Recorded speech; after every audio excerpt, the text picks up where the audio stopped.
Everyone feared the savage alien princess until one reckless human stepped closer. The chains bit into Jace Ryland's wrists as the guards dragged him through the roaring crowd. Thousands of voices crashed over him like a wave. Howls, shrieks, and guttural cheers in a dozen alien languages he couldn't parse. The arena's sand still bore dark stains from the morning's entertainment, and the air tasted of blood and sweat. They hauled him up stone steps toward a throne carved from obsidian, and there she sat. Skaida, even slouched in her seat, she radiated lethal grace. White fur covered her body, marked with ritual scars that traced her muscled shoulders and arms. Her pointed ears swiveled toward him as he approached, tracking his movement. Those eyes, electric blue and slit-pupilled, fixed on him with the focus of a predator weighing prey. Her tail draped over the throne's arm, tip flicking in what might have been amusement or anticipation. The guards threw him down. Jace caught himself on his knees, chains rattling. "Another human," she said, her voice carrying easily over the crowd's din.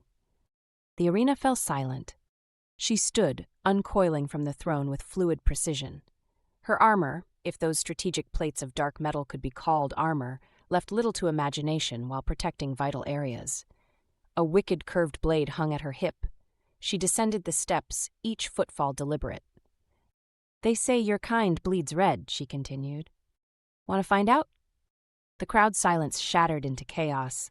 Her courtiers hissed and snarled at his audacity. One of her guards struck him across the face, hard enough to split his lip.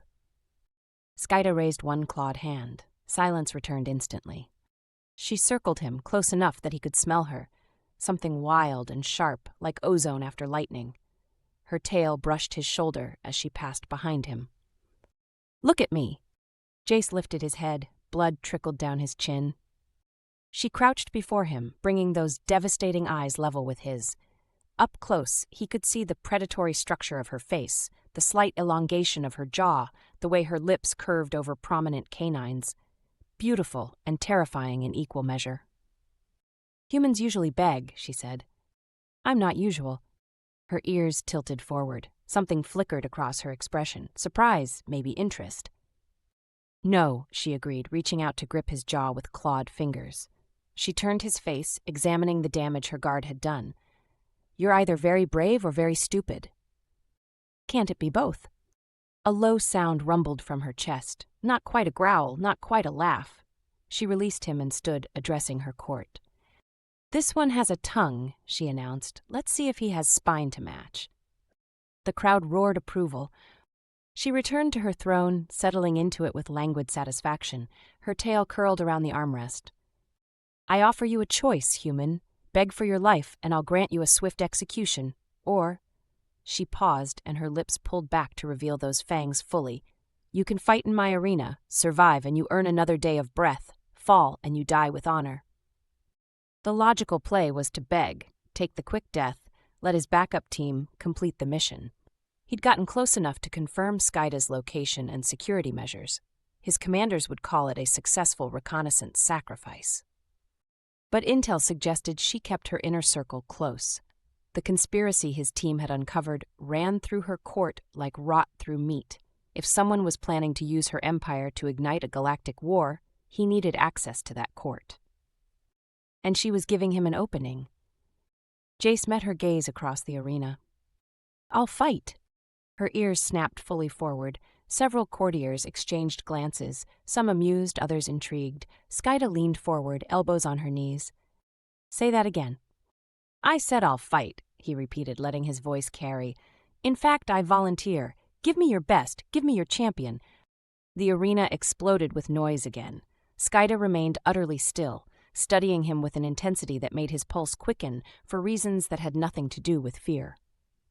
She rose slowly. "You don't know what you're asking." "Then show me." Something dangerous kindled in those blue eyes. She descended the steps again, but this time she didn't stop until she stood directly before him. Close enough to kill.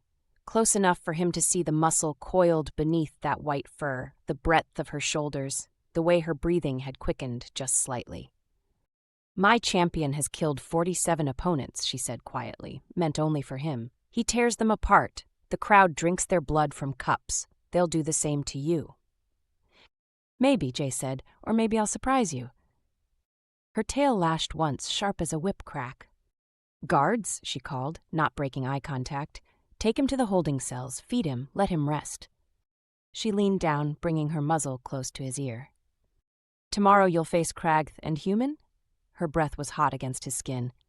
I'm going to enjoy watching you die. She straightened and returned to her throne, dismissing him with a wave. As the guards hauled him away, Jace caught her scent again. Wild lightning and something underneath. Something almost like curiosity. He filed it away with everything else. The throne room's layout, the number of guards, the faces of her inner circle. Especially the grizzled military commander who'd watched the entire exchange with cold calculation. In the darkness of the holding cells, Jace tested the chains binding his wrists. The lock mechanism was simple enough. He could be free in under a minute if needed. But he wasn't here to escape. He was here to get closer to a princess everyone feared, close enough to stop a war before it started, even if it meant bleeding in her arena first. Above him, the crowd's roar continued, hungry for tomorrow's violence. Jace smiled into the darkness. The arena gates groaned open and sunlight hit Jace like a physical blow. The roar of 50,000 voices shook the ground beneath his feet as guards shoved him forward onto blood-soaked sand. Across the expanse, Skaida reclined on her throne, one leg draped over the armrest. Even from this distance, he felt the weight of her attention. She'd dressed for the occasion. More elaborate armor that caught the light, ceremonial blades crossed at her back. Her tail swayed in a lazy pattern. The opposite gate began to rise. What emerged made Jace's tactical assessment shift into overdrive. Kragth stood easily 9 feet tall, his reptilian hide covered in overlapping scales like natural armor.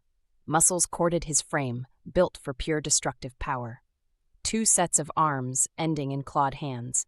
A ridge of spines ran from his skull down his back, his yellow eyes fixed on Jace with the simple hunger of an ape's predator. The crowd's roar intensified. They wanted blood. Kragth charged, and the arena floor trembled with each thundering step. Jace ran, not away but at an angle, forcing the champion to adjust course. The maneuver bought him seconds to scan his environment. Arena walls 30 feet high, smooth stone, weapons rack near the western wall, probably locked. Drainage grates at regular intervals. The sand was loose in some places, packed hard in others where old blood had dried. Kragth's roar shook Jace's bones. The champion pivoted with surprising agility for his size, cutting off the angle. Jace dove as a clawed hand raked the air where his head had been.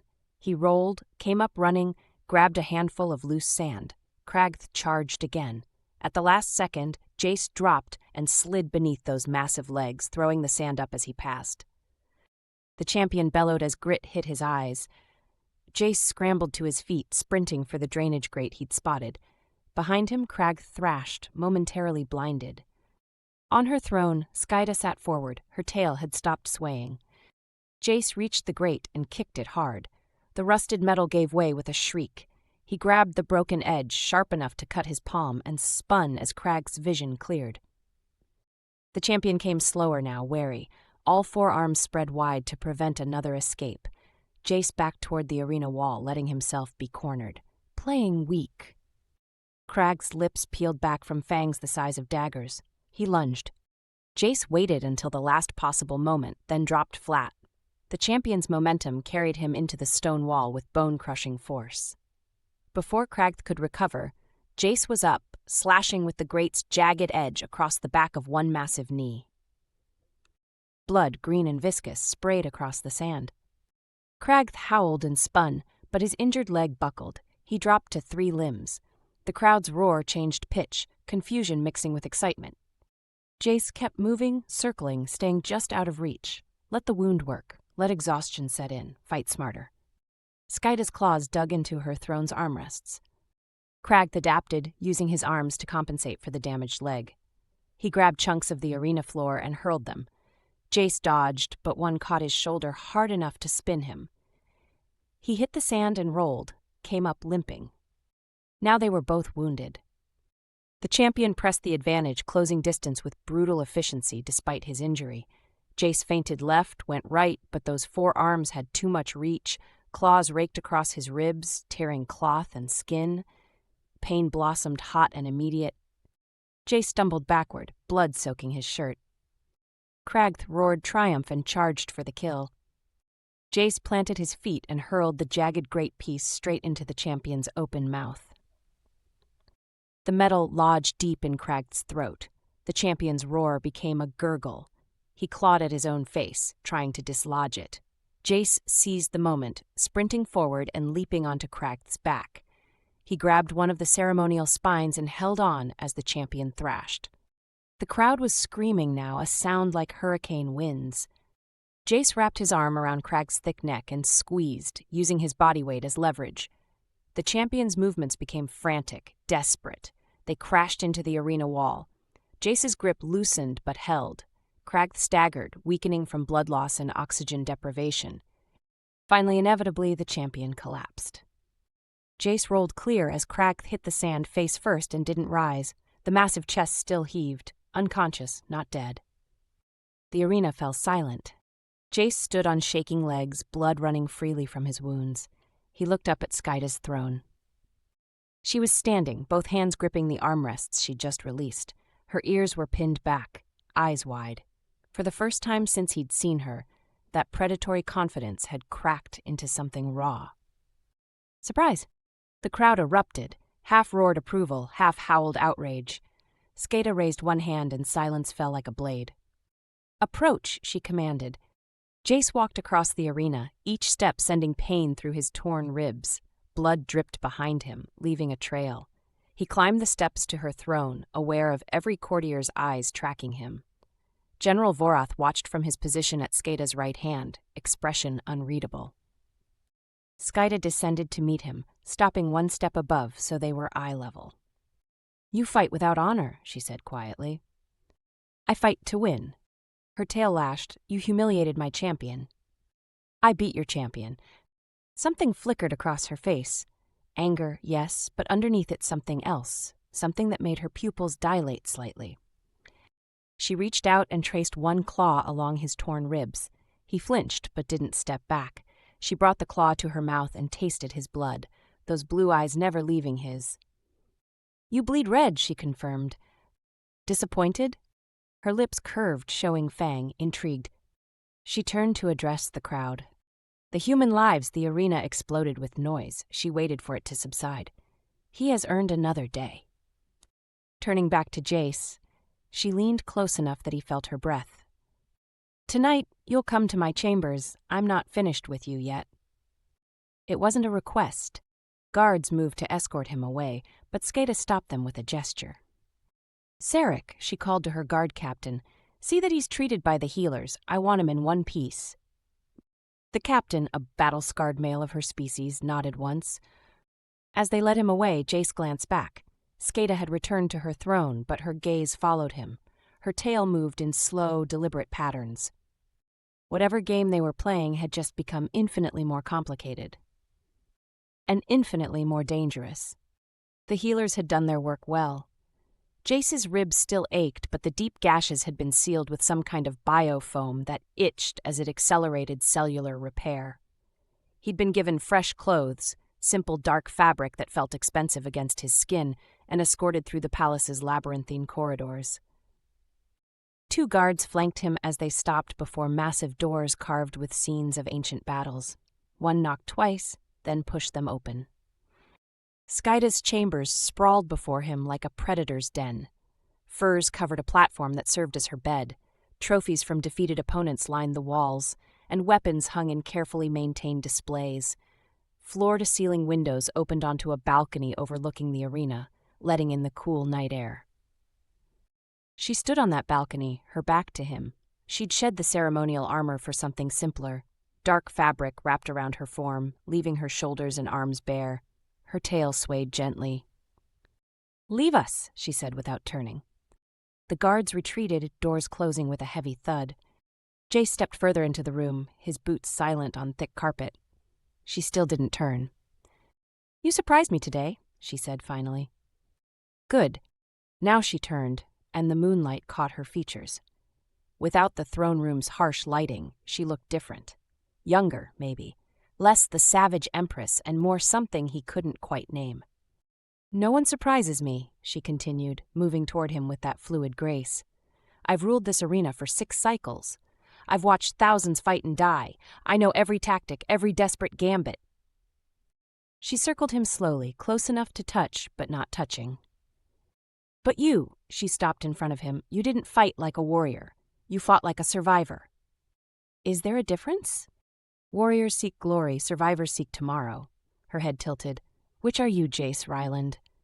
Hearing his name from her lips sent something electric down his spine. "Both." Her laugh was low, almost a purr. She reached up and traced the line of his jaw with one claw, barely pressing hard enough to indent skin. "You could have died today. You nearly did. Most species would have begged by the end." "I'm not most species." "No," she agreed, her voice dropping lower. "You're not!" The distance between them evaporated. She kissed him with the same intensity she'd shown on her throne, claiming, testing, challenging. Her fangs grazed his lower lip. His hands found her waist, feeling the power coiled beneath soft fur and softer fabric. She pushed him backward until his legs hit the edge of her bed platform. They fell together into the furs, and her weight settled over him, pinning him. Those blue eyes blazed in the darkness. "I could still kill you," she whispered against his mouth. "I know. Does that excite you or terrify you?" "Both." Her laugh vibrated through him. She kissed him again, deeper, one hand tangling in his hair, while the other traced patterns down his chest. His fingers found the fastenings of her wrap, and she didn't stop him. The fabric fell away, revealing the deadly beauty beneath, all muscle and curves and scars that told stories of survival. His hands explored the landscape of her body, finding where fur gave way to softer skin, mapping the places that made her breath catch. Her claws pricked against his shoulders, careful of their sharpness, even in passion. Time blurred. They moved together in the moonlight, all heat and hunger, and something neither had expected, genuine connection beneath the desire. She was fierce and demanding, he was adaptable and attentive, and somewhere in the collision they found rhythm. She arched above him, head thrown back, a sound between a growl and a moan escaping her throat. Then glass shattered. Jace's training snapped him back to combat awareness instantly. He rolled them both off the platform as energy weapons fire tore through where they'd just been. Skaida landed in a crouch, snarling, gloriously naked and utterly lethal. 4 figures in dark armor poured through the broken window, weapons raised. Advanced tech, not standard arena equipment. "Stay down," Skaida commanded. Like hell. Jace grabbed a ceremonial blade from the wall as the first attacker fired. The shot went wide, and Jace was already moving. He came in low, under the weapon's angle, and drove the blade up through the gap in the attacker's armor. The figure dropped. Skaida was a whirlwind of claws and fury. She took down 2 assassins with brutal efficiency, her movements precise despite her state of undress. Blood, not hers, splattered across white fur. The 4th attacker aimed directly at her back. Jace threw the blade. It caught the assassin in the throat just as the weapon discharged. The shot went wide, scorching the ceiling. Silence fell, broken only by their breathing. Skaida spun toward him, eyes wild, chest heaving. She looked at the body, at the blade in its throat, then back at Jace. "You saved me." "Yeah." Her expression shifted through several emotions too quickly to track. Then she was on him, claws at his throat, slamming him against the wall hard enough to knock the breath from his lungs. "Why?" she snarled. "What?" "Why save me? You're human. I'm your enemy. I've killed your kind in my arena." Her claws pressed harder. "Why not let me die?" This was the moment, the choice that would shape everything after. Jace met her eyes. "Because I'm not here to kill you. I'm here to save you." Her ears flattened. "Explain now." "I'm a covert operative, part of a team investigating intelligence about a conspiracy in your court." The words came fast, urgent. "Someone close to you is planning to assassinate you and use your death to justify attacking human colonies. They want to start a war between our species." "You're lying. I just saved your life when I could have completed my mission by watching you die." "Does that sound like I'm lying?" Her claws stayed at his throat, but the pressure eased slightly. He could see her mind working behind those eyes, calculating probabilities. "Who?" she demanded. "I don't know yet. That's why I needed to get close to your inner circle. The arena was my way in." "So everything today, the fight, this," she gestured at them both, still unclothed, still pressed together, "was a mission?" "The fight was tactical," Jace admitted. "This," he held her gaze, "this was real." She studied him for a long moment, her tail lashed behind her, agitated. "If you're lying, I'll take days killing you." "I'm not. If you're telling the truth, someone in my court just tried to murder me in my own chambers." Her voice went cold. "Someone I trust." "Yes." She released him and stepped back, grabbing her wrap and throwing it on with sharp, angry movements. Her entire bearing had shifted from passionate to deadly. "The bodies," she said, moving to examine the dead assassins. She pulled off a helmet. Her breath caught. "This is one of Vorath's personal guard." "Vorath," Jace said carefully, "your military advisor?" "The male who trained me since I was young, who served my father before me." She looked up, and for the first time he saw something like vulnerability cross her features. "Who I trusted above all others." Jace retrieved his clothes, dressing quickly while keeping watch on the broken window. "We need to secure this area and figure out our next move." "Our next move?" She turned on him. "You're my prisoner. I'm the only ally you have right now who you know isn't trying to kill you." She opened her mouth to argue, then closed it.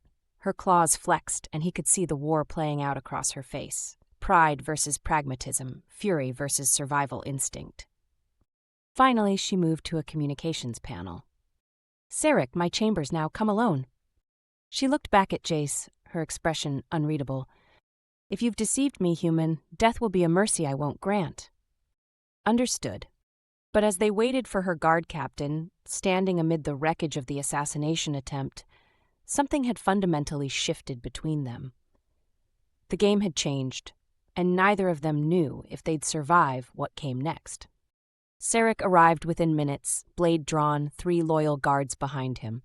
His eyes swept the room, the bodies, the broken window, his princess standing amid carnage in a hastily tied wrap, and the human very much alive and armed. "My lady." His blade stayed ready. "Stand down," Skaida commanded. "The human saved my life." Sarek's ears flattened, but he lowered his weapon. His gaze locked on Jace with lethal assessment. "Explain." Skaida gestured at the bodies, assassins, wearing Vorath's colors. The guard captain's expression went carefully blank. "That's not possible." "Look for yourself."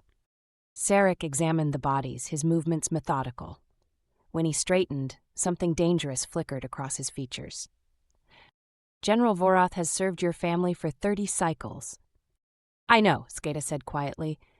"If he's betrayed you, then I'll tear his throat out myself." Her voice hardened. "But first I need proof. Real proof, not just dead soldiers in my chambers." Jace stepped forward. "With respect, the proof is probably buried in secure files and coded communications.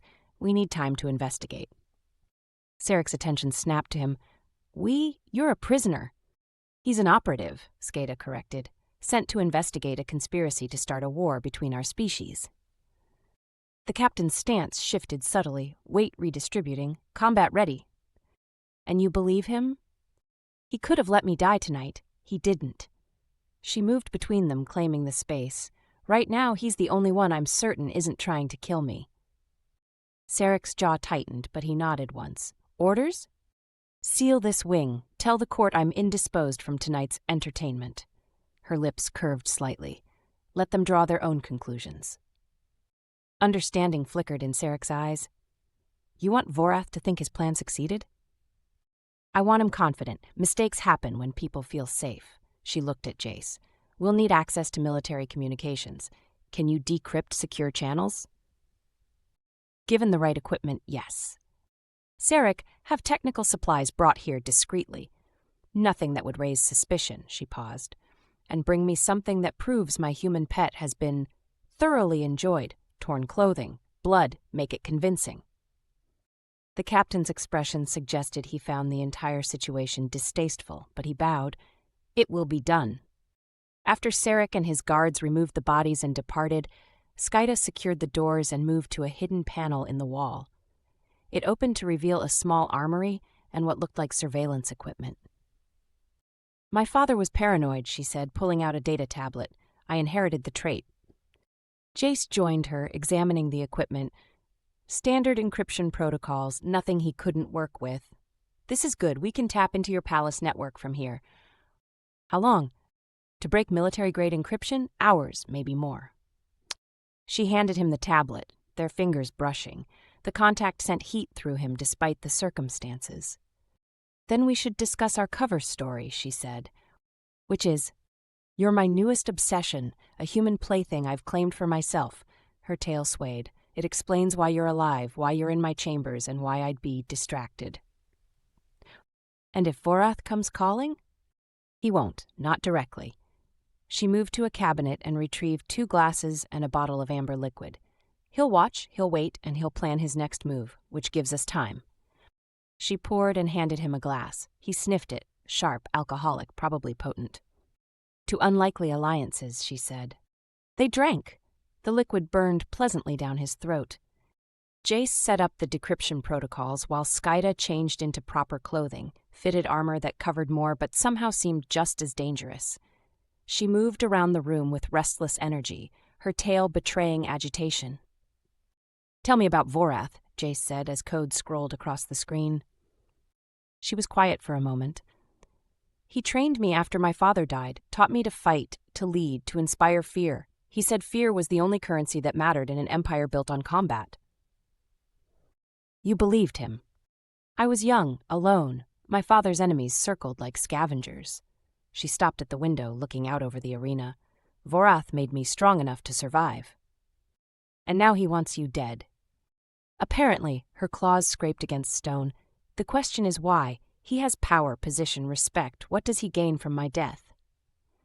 Jace pulled up communication logs, starting the analysis. "Control, maybe, or he's working with someone else. If you die and he names your killer, say an aggressive human faction, he becomes the voice of vengeance. He could push your empire into war." "Using my death as a rallying cry." Her voice went flat. "Clever." The tablet chimed. First layer of encryption broken. "We're in," Jace said. Skaida moved behind him, close enough that he felt her breath on his neck as she read over his shoulder. File directories appeared. Thousands of communications. "There," she pointed to a secured folder. "That's marked with Vorath's personal cipher."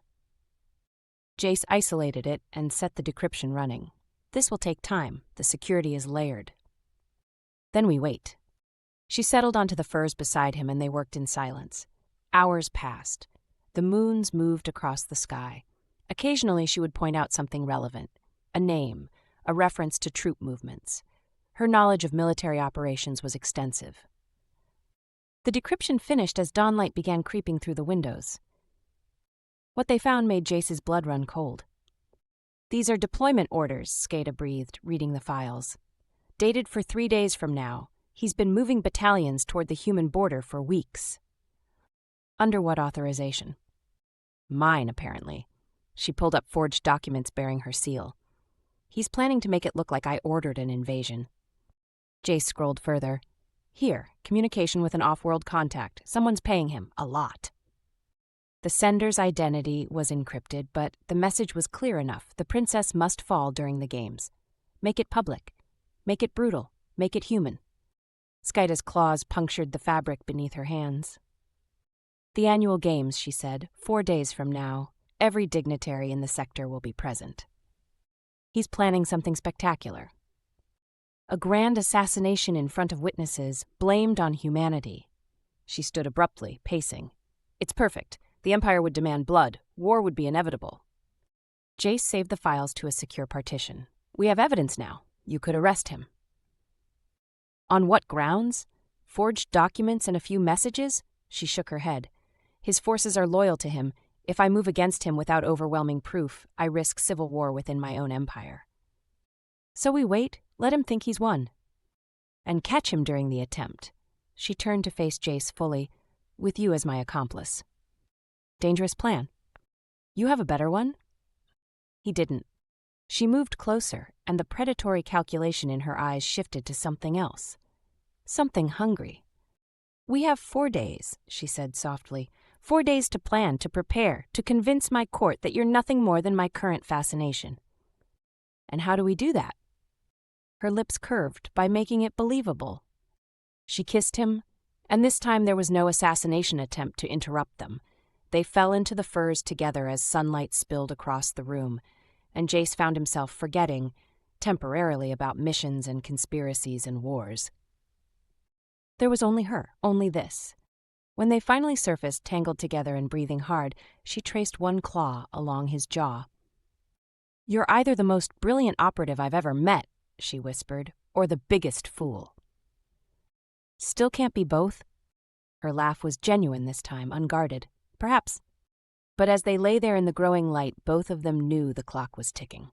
4 days until the games. 4 days until Vorath made his move.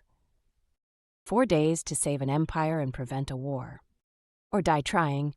Outside, the arena began to stir with the day's preparations.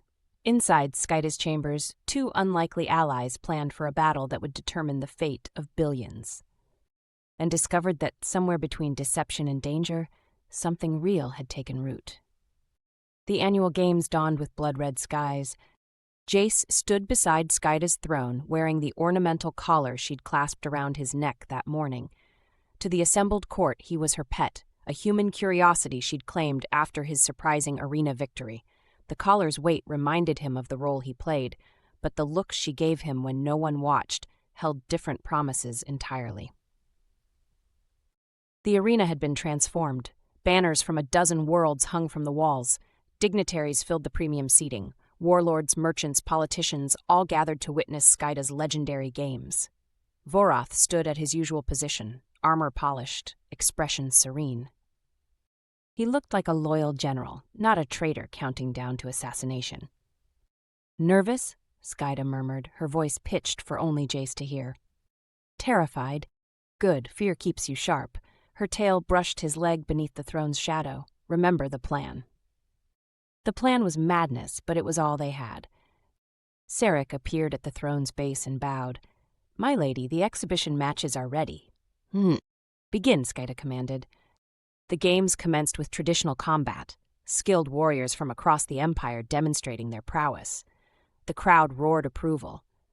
Jace watched Vorath from the corner of his eye. The general's attention seemed fixed on the arena, but his hand rested near his sidearm. Ready. 3 matches passed, then 5. The sun climbed higher. Skaida stood, raising her hands for silence. The arena fell quiet. "My people," she called, her voice carrying across the expanse. "Today I offer you something special, a demonstration of what happens when arrogance meets reality."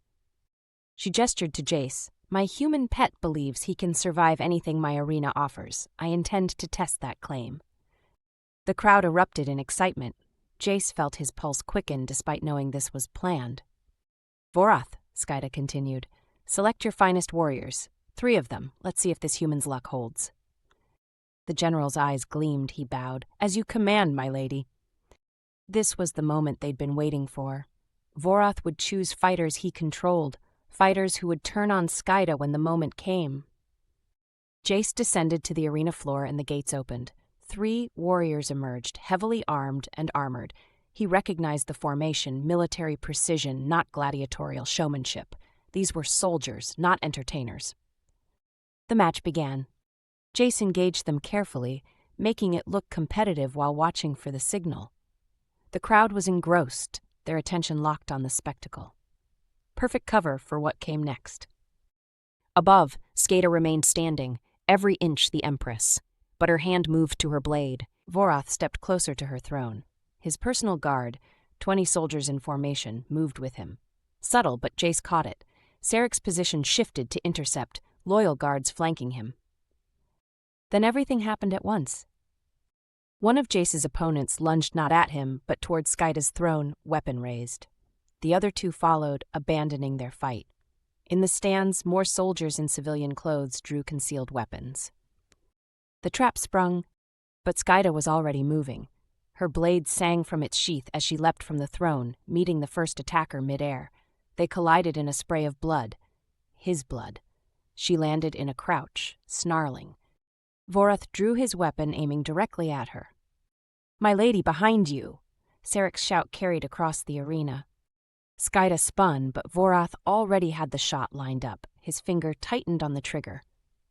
Jace threw his blade. It struck Vorath's arm, spoiling his aim.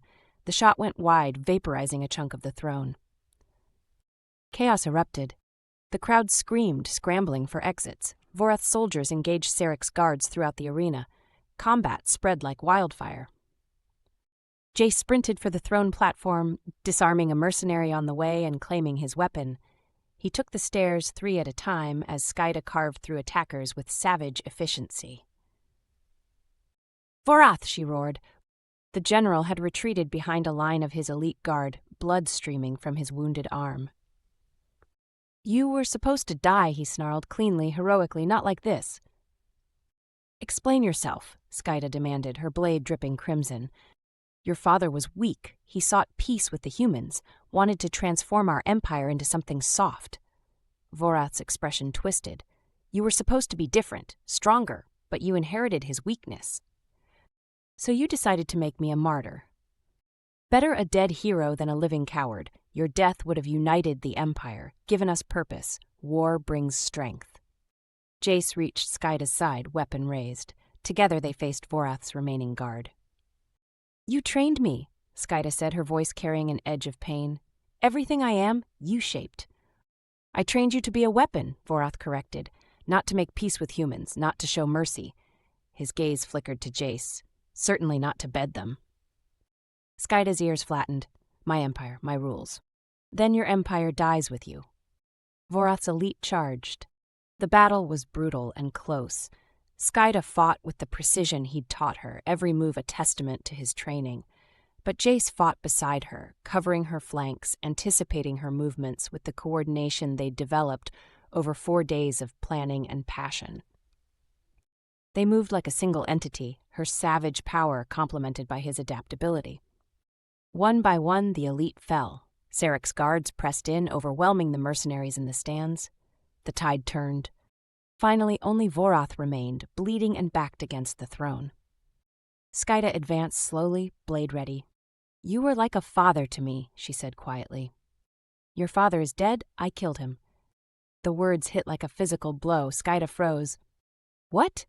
"He planned to surrender our border worlds to the humans, to make peace." Vorath laughed bitterly. "I poisoned him slowly, made it look like age, made you into the ruler he should have been." Rage transformed Skaida's features into something terrifying. She moved faster than Jace could track, her blade finding Vorath's throat.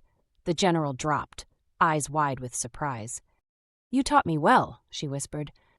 Silence fell across the arena. The surviving crowd watched from the exits. Sarek approached cautiously, blade still drawn. "My lady?" Skaida straightened, letting her blade fall to her side. Blood matted her white fur. "Secure the arena. Arrest anyone wearing Vorath's colors. Full investigation." "And the human?"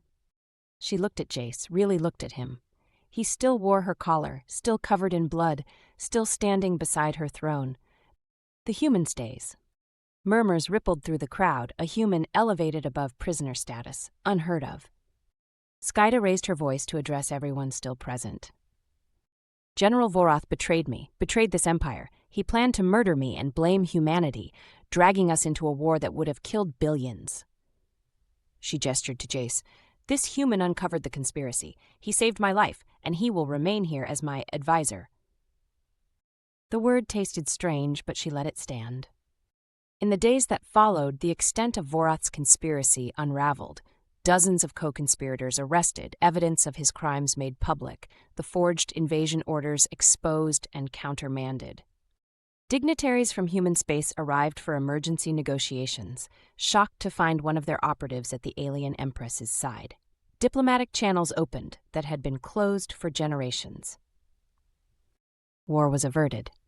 But it was a private moment, weeks later, that mattered most to Jace. He found Skaida on her balcony, watching the sunset over the arena. "Command sent orders," he said quietly. "They want me to return. Debrief, reassignment." Her tail stopped swaying. "And?" "I told them I'm staying." She turned, those blue eyes searching his face. Why? Because someone needs to make sure you don't become what Vorath tried to shape you into. Someone needs to remind you that strength and mercy aren't mutually exclusive. He stepped closer. Because somewhere between crashing on your world and saving your life, I stopped seeing an assignment and started seeing you. Foolish human, but her voice was soft. Savage princess, he closed the distance between them. We make quite a pair. She kissed him as the sun set, and for the first time since taking her father's throne, Skaida felt something other than the weight of empire. She felt hope. The collar came off that night, not because she freed a prisoner, but because she'd found a partner. Together, they began reshaping her empire, maintaining its strength while building bridges with humanity. The arena continued, but the execution ceased. Justice replaced spectacle. Trade agreements replaced border skirmishes. It wasn't easy. Many in her court resisted change. Human command questioned Jace's loyalties, but they persevered, two unlikely allies who'd become something more. The galaxy would remember the savage princess who everyone feared. But history would record how one reckless human stepped closer when others ran away, and in doing so changed everything. Some nights, when the Empire slept, they would stand on that balcony together. Skaida would rest her head on Jace's shoulder, her tail wrapped around his waist, and they'd watch the stars. "Do you regret it?" she asked once. "Giving up your old life?" Jace looked at her, this fierce, beautiful creature who'd somehow become his whole world. "Not for a second." She smiled, showing Fang. "Good, because you're mine now." "And you're mine."